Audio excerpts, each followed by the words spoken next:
on a second, hold on, 1 sec. You want to tell me there's no splicing, no tools, and it's inexpensive?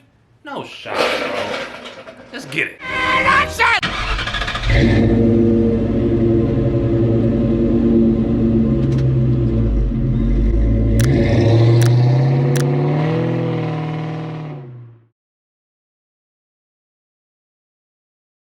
YouTube, what is going on? It is your boy Chris Rod here, and today I just have 3 simple questions for you. Check this out. Did you just finish installing LED lights all on your car? Does it make your car look exceptionally incredible? And do you have the infamous and or annoying Hyperflash? If you answered yes to every single question just now, guess what? You're in good luck. Because today I'm going to be showing you guys how to fix the Hyperflash that's on your car. And the best part is, you don't need to splice anything. You don't need extra tools. All you need is just one simple thing. And the one item that you're going to need when it comes to doing this is just simply an LED relay. And it's honestly that easy.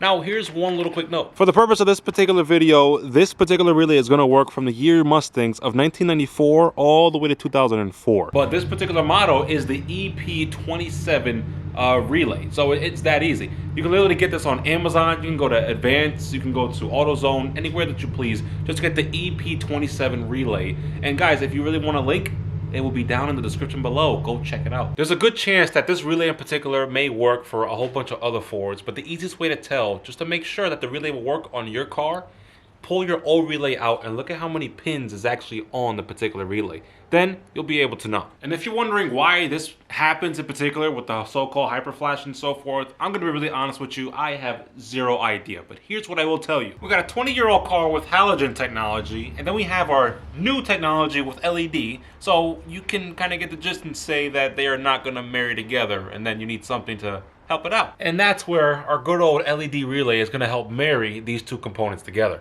So let's get ready to put this into the car. Hey, you, yeah, you, buddy, you watching this video right now. So that you're aware, we got a giveaway going on right now as we speak, brother, right now.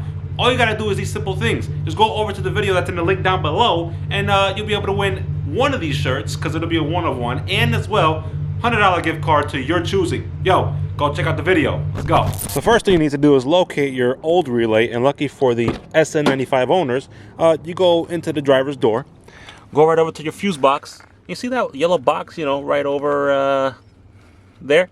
That right there is the original relay. And here's what you gotta do. We're gonna pull this relay out of the holder, and sometimes you kinda gotta give it a wiggle like that, and that kinda hurt. You go over to the tabs that are right here, kinda dig your nails in, separate the tabs from the clip, but simultaneously, you might as well also pull the actual relay off. I'm gonna try and demonstrate that as best as we can. Like so. And there's your relay. And here's what I was saying about those pins. Guys, when it comes to the pins, this has 5. 1, 2, 3, 4, 5. So that way I know 5 pins on the old one, 5 pins on a new one. Let's go. And then just simple reverse of the removal. You take the whole connector, make sure you match your pins, give it a nice wiggle, push it in, and then there's our installation. That is literally all you gotta do for a Hyperflash. And just so you don't have your flasher dangling all over the place, all you gotta do is take a tie strap, zip tie it right on to the actual holder from before, and you are ready to go. And just to prove to you guys that that is all you gotta do, key in the ignition. We're gonna put it to on, or run rather. Let it beep, because that can be really annoying. And then we're gonna test it out. Simple as 1, 2. Slow as can be. Guys, I can't make this up. This is legit. Now, so you guys are aware, it is okay to use those resistors, but the reason that I don't use them is just simply because I don't feel I have to go into the wiring of the car that's 20 years old and switch that up when I can just get a relay. It's honestly a more simplistic and easier way to go about it, especially if you don't want to do any splicing and have to use any kind of tools. But with all that being said, if you guys found this video enjoyable and or helpful in any kind of way, be sure to leave a like. Don't forget, for your boy, be sure to join the clip by simply smashing the subscribe button, and as well as ring that notification bell. Until then, it's my boy Chris Rod, and I'll see all you beautiful people in the next one. Peace.